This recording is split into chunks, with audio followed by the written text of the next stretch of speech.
Dr. Rulie van der Spy. Daar is iemand in sy woord, soos die waters dryf sy stem, soos die son op die see se blou, so die rykdom van sy troon.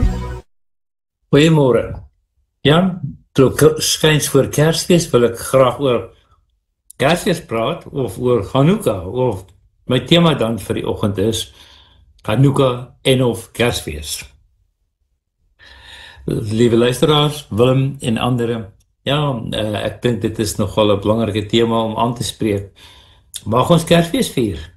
En wat is Hanukkah? Hoekom vier party mense Hanukkah? My subtema is die lig van die wêreldfees op 25 Desember. Nou ek het 'n sterretjie daarby. Julle sal nou hoor, want ek sê Hanukkah of Kersfees, die lig van die wêreldfees op 25 Desember. So ons gaan praat oor wat is Hanukkah en ons gaan praat oor die datum van Kersfees en Hanukkah. Ja, so kom luister saam met my. Daar's 'n paar belangrike vrae waarna ons moet kyk. Wat is die datum van Hanukkah? Wat word herdenk tydens Hanukkah? Wat is die verband tussen Kersfees en ander feeste? En daarmee het ek in gedagte Hanukkah, die eerste ene, en natuurlik heidense feeste. Is daar enige verband tussen Kersfees en ander heidense feeste? En dit bring ons natuurlik by 'n laaste finale vraag. Mag ons Kersfees vier? As daar dan enige verband met enige ander fees is, mag ons Kersfees vier. Ons as Christene, ons as gelowiges. Kom ons begin dan by die begin. Wat is Hanukkah? Hanukkah, is dit 'n Bybelse fees? Is Hanukkah 'n Bybelse fees? Sommige van julle wat gereeld na my praatjies luister, sal weet dat ek oor die 7 Bybelse feeste gepraat het, wat God self vir ons gegee het, soos afsprake wat hy met ons gemaak het, dat ons 7 keer in sy teenwoordigheid moet kom. Maar Hanukkah was nie een van daardie feeste gewees nie. Hoekom praat ek dan oor Hanukkah? Ons weet vandag, en miskien weet julle nie, maar baie van ons weet, dat Hanukkah is 'n Joodse fees. Dit is 'n fees met 'n groot kandelaar wat aangesteek word en wat baie vlammetjies en liggies het. So is Hanukkah net 'n Joodse fees. Of is dit ook 'n Christenfees? En wie vier Hanukkah? Net Jode? Of ook Christene, of moet ek sê Messiaanse Christene? Ja. Maar dit word beslis nie in my gemeente, in my kerk gevier nie. Moet hulle dit dalk vier? Dit is alles interessante vrae wat ons kan vra rondom Hanukkah. Nou die woord Hanukkah is 'n Hebreëse woord wat eintlik beteken toewyding. So, dit is 'n Joodse fees van toewyding. Nou waar kom dit vandaan? Ek wil so 'n bietjie teruggaan in die geskiedenis.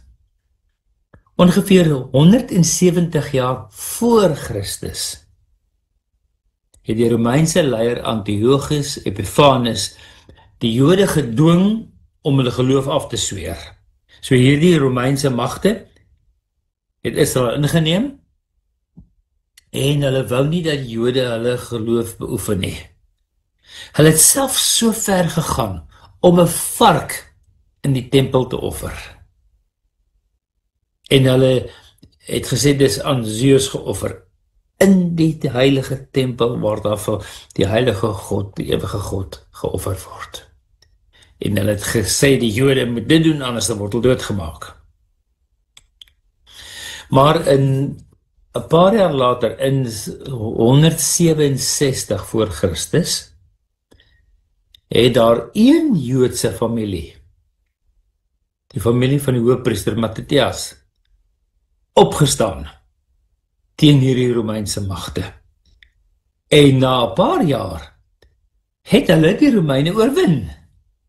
Dit is die eerste groot wonderwerk wat daar eintlik herdenk word tydens Chanukka.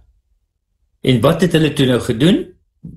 Omdat hulle die Jode oorwin het en omdat hulle opgestaan het vir hulle geloof en daarteen gekant was dat daar 'n vark in die tempel geoffer is, het hulle gesê, ons wil weer die tempeldiens terugbring, in werking stel. En een van die eerste dinge wat hulle moes doen, is om die menorah, daardie 7-armrige lampstaander, weer aan te steek, sodat daardie liggies permanent voor die Here God brand, want dit is die opdrag van die Here God gewees, dat daar in die tempel permanent die ligte van die menorah, lampstaander, voor God in sy teenwoordigheid moet brand. Maar, daar was 'n probleem. Toe hulle 'n bietjie rondsoek vir olie, toe kry hulle net 1 fles gewyde olie. En hulle besluit toe hulle sal nou maar die menorah aansteek, die lampstaander aansteek. Nou, die proses om olie te reinig en te heilig, sodat dit in die tempel gebruik sou kon word, het 8 dae geduur. Maar hierdie Joodse toegewyde familie het besluit, hulle gaan die menorah aansteek met daardie 1 dag se hoeveelheid se voorraad olie, sodat hierdie lamp kan brand voor die Here. En weet julle wat het toe gebeur? Daardie olie het 8 dae lank gehou.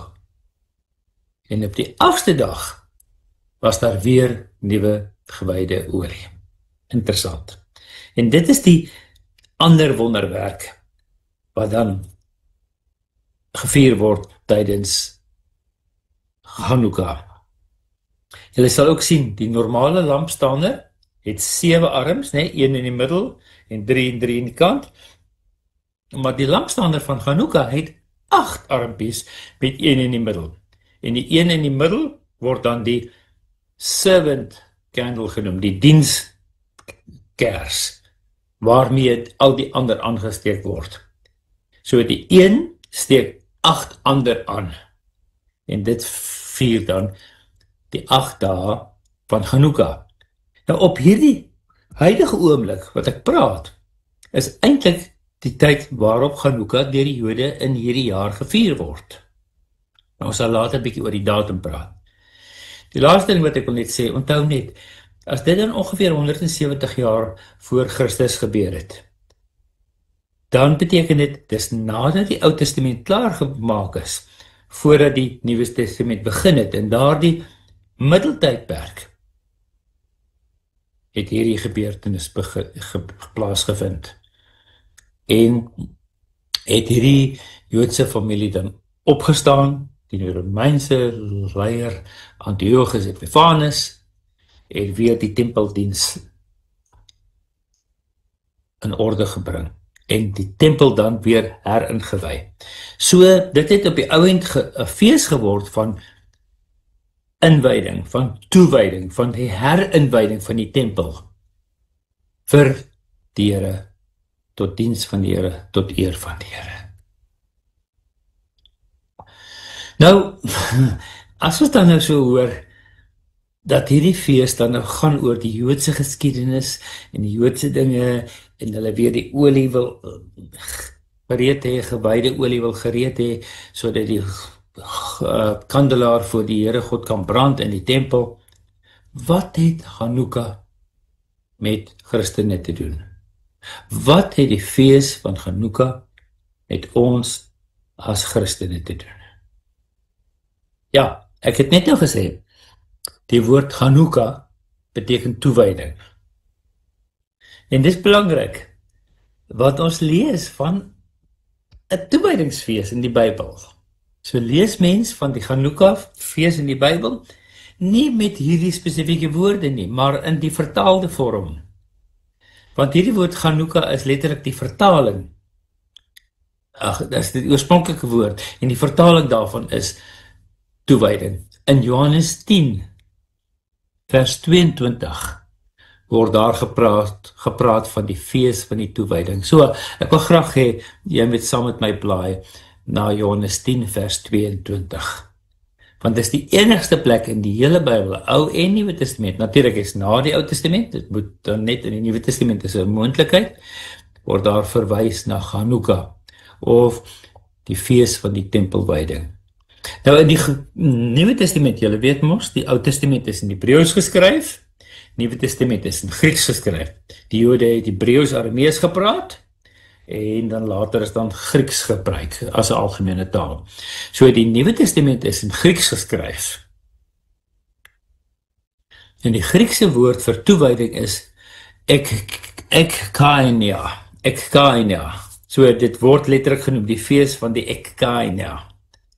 En die Hebreëse vertaling van die boek Johannes, as mens dit lees, dan sien mens hier in Johannes 10 vers 22, word daar gepraat van Hak HaChanukah. Hak is die woord vir fees, Ha is die lidwoord en dan is daar Chanukah, die fees van die Chanukah. Dit is letterlik wat die Hebreëse vertaling van hierdie Griekse teks sê, wat in Afrikaans die fees van die toewyding is. HaChanukah is die fees van die tempelwyding. En daarvan lees ons dan in Johannes 10 vers 22. Ja, so, Chanukah is in die Bybel, en dit het dan iets te doen met ons as Christene. Maar wie het hierdie fees bygewoon? Dit is so interessant. Ek het dit nie geweet nie, dis ook iets niets wat ek geleer het. Ek hoop, dis vir jou net so interessant soos vir my. Kom lees dan saam met my, Johannes 10, vers 22 tot vers 24. Johannes 10, vers 22 tot 24. In daardie tyd het die fees van die tempelwyding in Jerusalem plaasgevind. Dit was winter. En Jesus het op die tempelterrein rondbeweeg in die belaargange van Salomo. Die Jode het toe om hom saamgedrom en vir hom gesê, hoe lang gaan u vir ons nog in onsekerheid hou? As u die Messias is, sê dit openlik vir ons. So, daar's nou 'n subtemaatjie daar. Maar wat staan daar in vers 22? In daardie tyd het die fees van die tempelwyding in Jerusalem plaasgevind. En Jesus het op die tempelterrein daar rond beweeg. Ja, so Jesus het Chanukah-fees bygewoon. Baie interessant, né? Dat Jesus die Chanukah-fees bygewoon het. Want dit was vir hom belangrik, dit was die hertoewyding van die tempel aan die heilige ewige God. Nou ja, as Jesus dit dan gevier het, mag ons dit seker ook vier. Ja, vir my baie interessant gewees. Ek het nie besef dat Jesus die Chanukah-fees bygewoon het en gevier het nie. So, ons praat later weer daaroor verder, maar baie dankie dan vir hierdie praatjie wat ek kon lewer saam met julle, dat ek kon praat oor wat Chanukah is, waar dit vandaan kom, en of dit enige relevantie het vir ons as Christene. Tot 'n volgende keer. Baie dankie.